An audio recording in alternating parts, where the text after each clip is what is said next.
We're back, gang. Winding up and putting together some of the final thoughts on leadership by General Patton. I want you to keep in mind that this series is not the beginning and end of all leadership training. As a matter of fact, this series is what I would call a thumbnail sketch, or kind of a general overview. It's kind of a bird's eye view, if you will, a very abbreviated, abridged Reader's Digest version of how leadership works. And what the intention here of this series is to give, in broad strokes, some of the basic, most fundamental principles of personal responsibility and individual leadership over one's own destiny, not leading a large group of people or organization. How to turn yourself into somebody who's in command and control over his environment, not necessarily people. In broad strokes, I'm trying to give you some general and very general, as opposed to very specific, ideas on how to increase your own personal responsibility and be more at cause over your environment and start the momentum working for you. It's a process, an ongoing process. Learning and educating yourself and being better is something that happens with time and with perseverance on your part. You are the one that has to take the responsibility. You are the one that has to listen to the tapes. And as Patton said, think about what you're listening to. You have to continue to read. And as Patton said, think about what you're reading. You're the one who has to consistently and constantly go to functions and associate with winners. You need to evaluate. You need to monitor yourself and your own results, your own actions and your own thoughts on a daily basis. You need to keep yourself in check.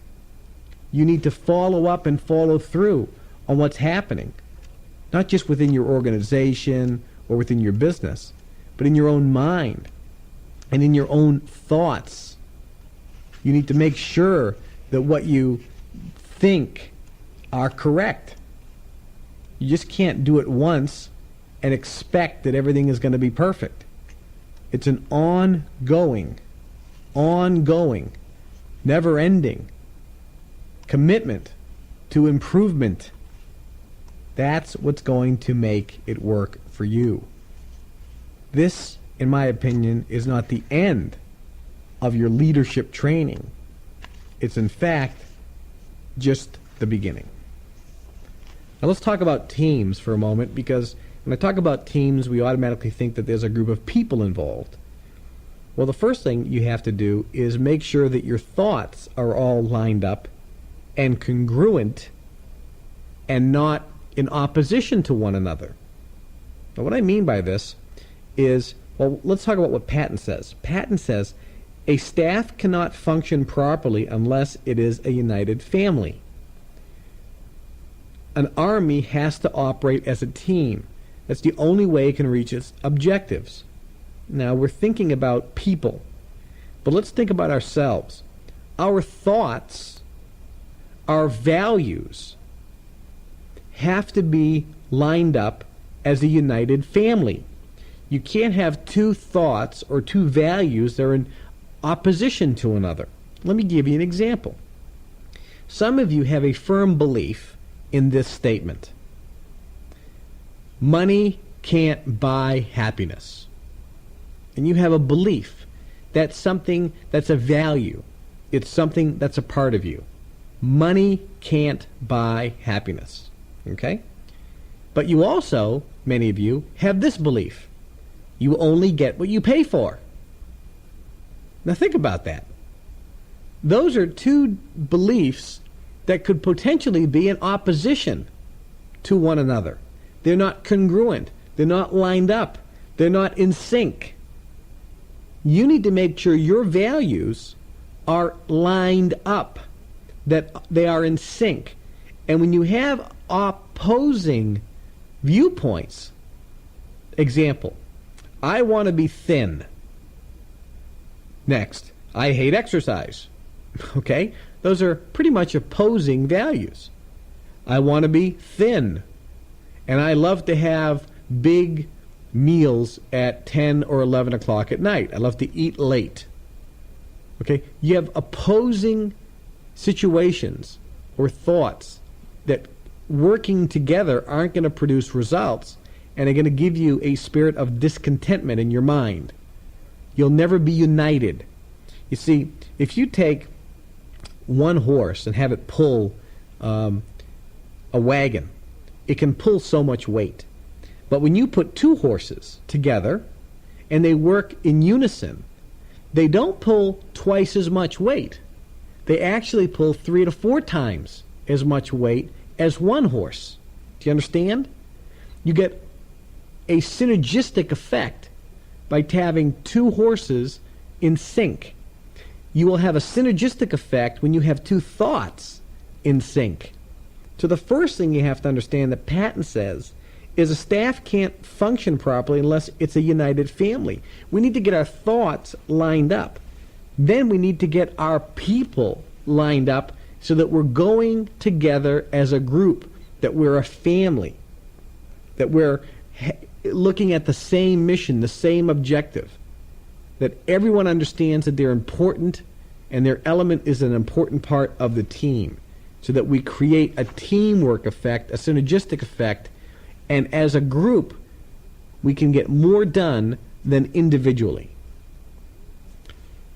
The next attribute of leadership. To lead is to teach. Now listen, Patton's reputation is built primarily on his success as a commander on the battlefield, but training his troops was the foundation for all those accomplishments. You see, one of the things that Patton did brilliantly was train and train and train and train and train his people. He was a mentor. He was a teacher. He was a motivator. He communicated. He made sure that he was physically seen by his people. Now, let's say you have no people in your group. Let's say you have no staff. You have no organization. You need to be the one to train yourself. People always say, but I don't have a mentor. I don't have a person that is willing to teach me. There's nobody around that lives close to me that's willing to help me build my business. You need to be the teacher to yourself. You need to learn material and teach it to yourself. Do you understand that? The way to learn material the best is to teach it. I made a statement years ago. I said, you need to learn the stuff well enough to teach it. And the method in which to accomplish that is by teaching it. You need to learn this and begin to have and give yourself daily lessons. Teach yourself. Now, how do you teach yourself? Let me give you the specifics. The specific way to teach yourself is basically talk to yourself out loud. As a matter of fact, this is something that I do and have done my whole life. I'm always talking to myself out loud. People think I'm nuts sometimes that see me and I just smile. But the great leaders always talk to themselves. Physically out loud, not thoughts, talking, moving your lips. So you could be in the car, you listen to a concept, maybe you shut the tape off, and you regurgitate it. You begin to teach to yourself. Let's say your name is Joe. So you'd be sitting in the car and say, now Joe, let me go over this particular technique on leadership that Kevin was just talking about. And begin to teach yourself. Talk to yourself. Use your first name. I do it all the time. I go, Kevin, let me tell you something. You're going to grab him by the nose and kick him in the ass. And you're going to do it all day long until we beat the living hell out of this guy. Do you understand? I may give myself orders. I may give myself motivation. I may give myself inspiration. I may give myself a lesson on how to do something. And I may actually ask myself questions.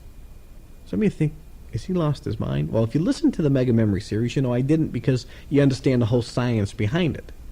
But as I'm teaching myself and talking to myself out loud, I may say, well, what do you mean kick him in the ass? What do you mean beat the living hell out of him? Who is it? It's not a person, Kevin. It's the challenges in life. It's you grabbing the challenges in life by the nose and you're kicking them in the pants and you're beating them. You're not just going to shoot them. You're going to rip their guts out. You're going to win. You're going to beat and handle every challenge, KT, because you got what it takes. See, I'll motivate myself just like I just did. You need to do that to yourself on a daily basis. Teach yourself. To lead is to teach, and it has to be done on a consistent basis. And the most important person that you're going to be teaching in your life is you. Corporate best. Patton said this: we are the best, and don't ever forget it. Don't let anybody forget that we are the best. See, a good leader is never bashful about instilling pride in the organization. You should never be bashful about instilling pride in yourself. Set the bar high. Set your sights on greatness. You need to believe that you're good enough, that you're the best. And I'm not talking about an egotistical type of ego. I'm talking about a level of self-confidence that you have to instill in yourself first, before you can ever instill it in others. Praise must be timely and public. General Patton installed a radio system on the base, which he used to commend special efforts by the troops. He would announce, "Found a damn good soldier today."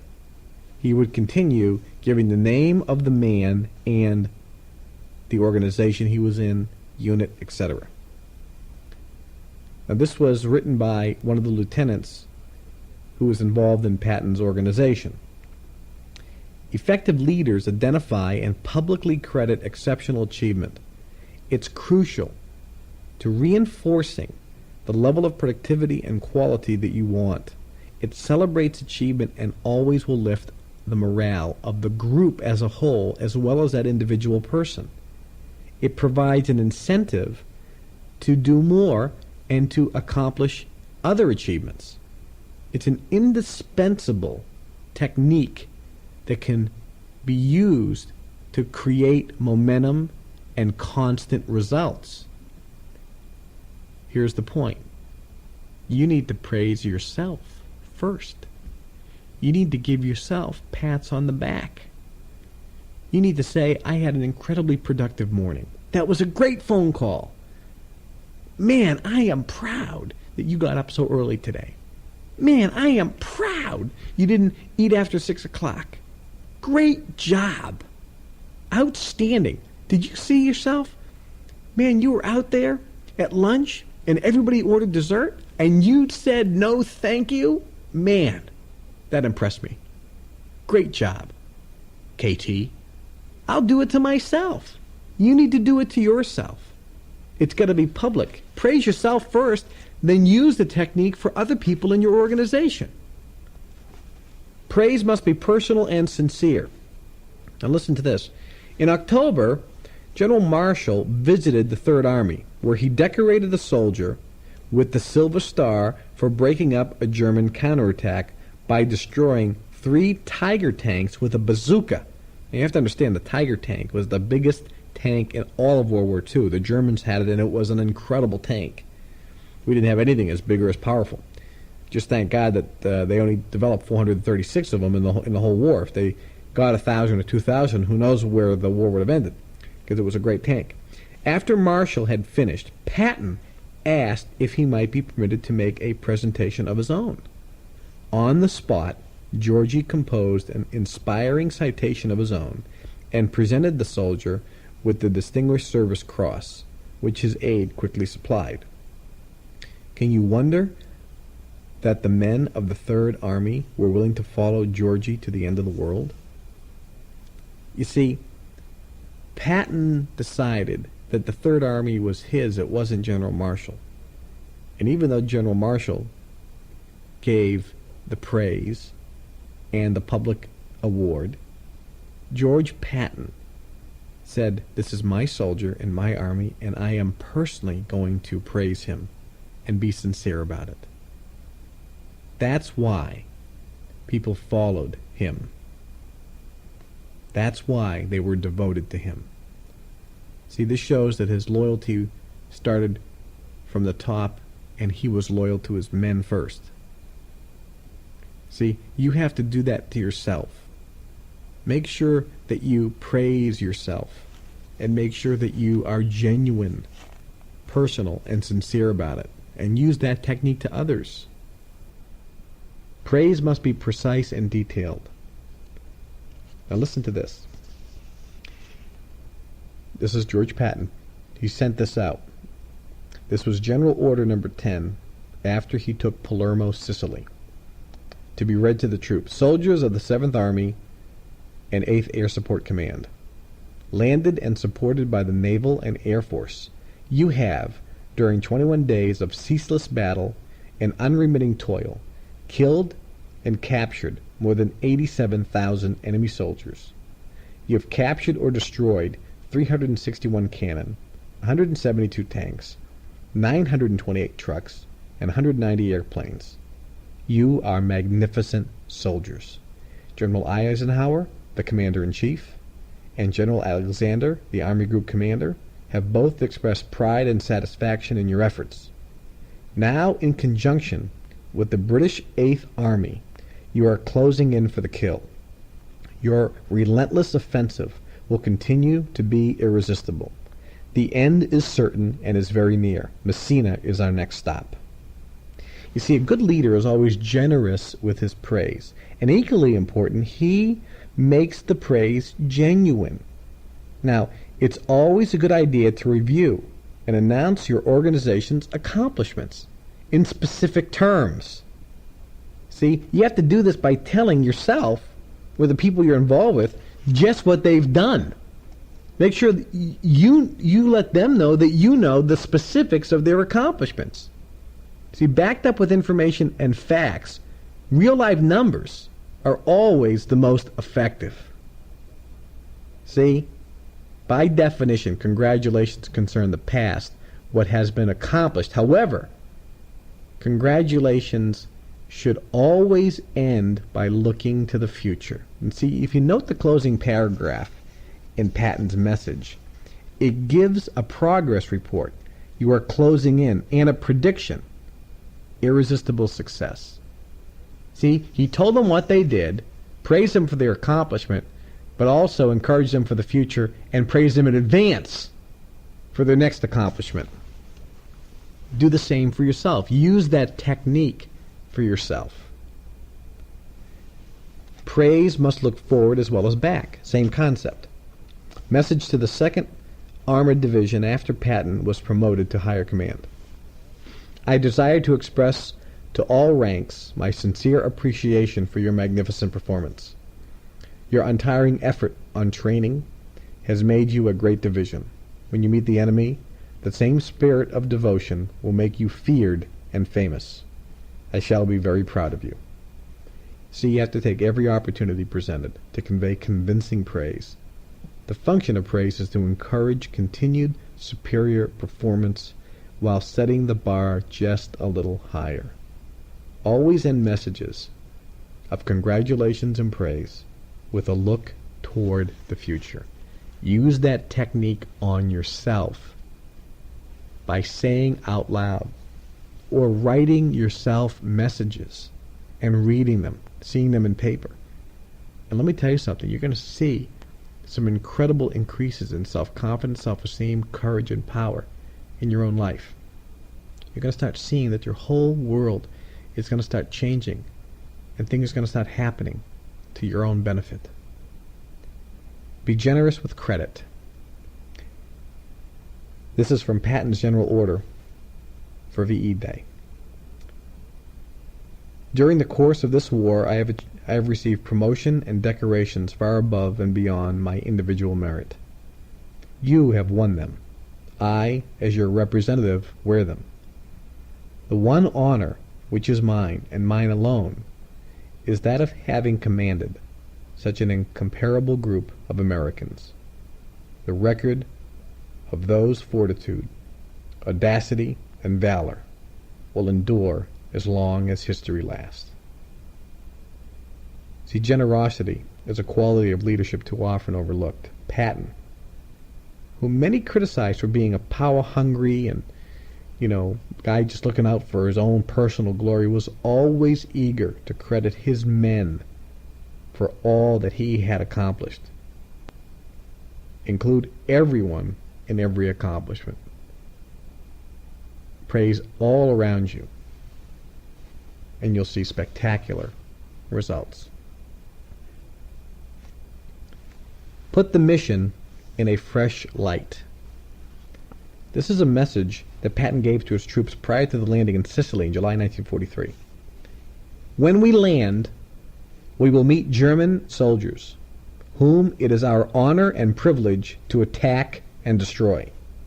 The glory of American arms, the honor of our country, the future of the world rests in your individual hands. Now, look at how he did this. See, you need to define your mission in a way that puts it in perspective, that may not be immediately available or apparent to the people around you. The phrase honor and privilege puts the very grim task ahead of these soldiers of killing people into a startlingly effective light. I mean, think about it. Okay, you're going to go out there and shoot people.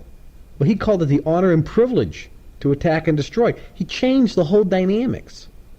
And note how Patton stressed individual responsibility as an immense and profound undertaking. See, one of his great talents as a leader was the ability to make the war, this great, confusing, terrifying, violent, yet often abstract enterprise, immediately and dramatically relevant to each and every member of his command, from general all the way down to the private. The point is, when you're out there building your business, you need to make sure that you understand that it's an individual, personal commitment, and that it's going to have a profound, dramatic effect. That what you're doing is almost a duty and a responsibility, and that you and you alone can have a profound, dramatic, and significant impact on its success or failure. Putting a mission in a fresh light is a powerful way to instill confidence, increase motivation, and inspire great performance, not just in others but in yourself. You see, the point that is so relevant here is when we talk about leadership, and I've said it before, we think about leading men, but the first thing you have to do is lead yourself, because you need to get yourself taking action and moving. You need to change the whole dynamics of how you interact with the world and how the world interacts with you. Folks, it's all connected. You need to change some things inside that instantly will change and have a ripple effect on how everything and everyone reacts and relates to you, and puts into motion things that are working to your advantage and are all led so that you will achieve your desired dreams, goals, and outcomes. That's what I'm talking about. And that's what I think Patton was so brilliant about. By perseverance, study, and eternal desire, any man can become great. See, I believe, as Patton did, anyone who is willing to work hard and strive continuously to be the best they can possibly be at their chosen profession, career, business, whatever, has the potential to attain the stature of greatness. See, I believe you have the ability to be great. But you must remember that being great doesn't always mean that you will also have no challenges, no situations you have to deal with, or that you'll be rich and famous. See, some people believe, I think incorrectly, that being great means only that you must have a direct, profound, or monumental impact on history, and I don't agree. I think many great people have been great, but are unknown. You have the ability to be great in your sphere of influence. But you have to have perseverance. You have to study, which is listening to tapes and reading books and going to seminars and events and functions, and have eternal desire. Remember the first key to success? Define your dream and have a burning desire for its achievement. You become what you think about. That's really what it's all about. Patton said it's really amazing what determination on the part of one man can do to many thousands. Yes, if you turn your own life around, you will change the lives of thousands. But you have to start by changing your life. I'll go back to one of the axioms that I talked about, which is really one of my favorites, and I think sums up this whole concept. It's the unconquerable soul of man, and not the nature of the weapons he uses, that ensures victory. You see, weapons, marketing tools, if you will, are great and helpful and nice. But if we look at history, those who succeeded on the battlefield and those who succeeded in business, if we look at the heroes that we have in our business environments, people that we look up to, people that have succeeded, who are at the level that we want to get to, and we find out that they didn't have extraordinary talents. They didn't have the great weapons. They didn't have the best tools. What they had was a spirit inside that says, I will win. I will never lose. And that's what it comes down to, folks. Belief. Do you believe in yourself? I believe in you. I know what you can do. I know what this business can do. I know that the business works, and I know it can work for you. I know you can achieve all the things in life you want. And I want you to think just for a moment. I want you to close your eyes. And I want you to imagine what your life would be like if you didn't have a job, if all your bills were paid, if you had $500,000 cash in the bank, if you had $100,000 a month coming in every month, month after month after month, what would your life be like? I want you to picture in your mind how you would design your ideal life. Imagine that money is not an object. What kind of home or homes would you have? What would they look like?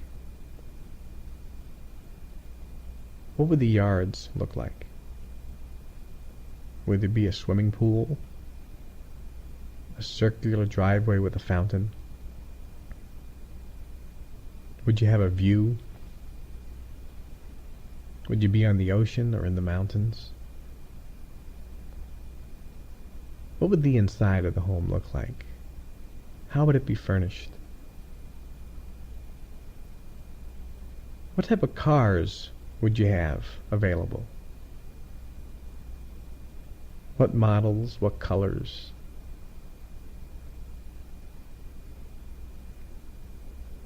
What type of clothes would you wear? What type of jewelry would you have? How would you look physically? What weight would you be at? What type of relationships would you have with your spouse and family? What kind of relationships would you have with your loyal friends? Where would you travel to? Would it be Hawaii? Would it be the Orient, Australia, Europe? What would your day be like? When would you wake up? Would you go to restaurants? How would you feel being totally free, secure, at peace? I want you to know that the life you've always dreamed about is yours for the taking. All you have to do is take charge. You're the commander of your future. So take command. You can do it. I know you can. Have a great holiday. I love you. And I'll talk to you next month.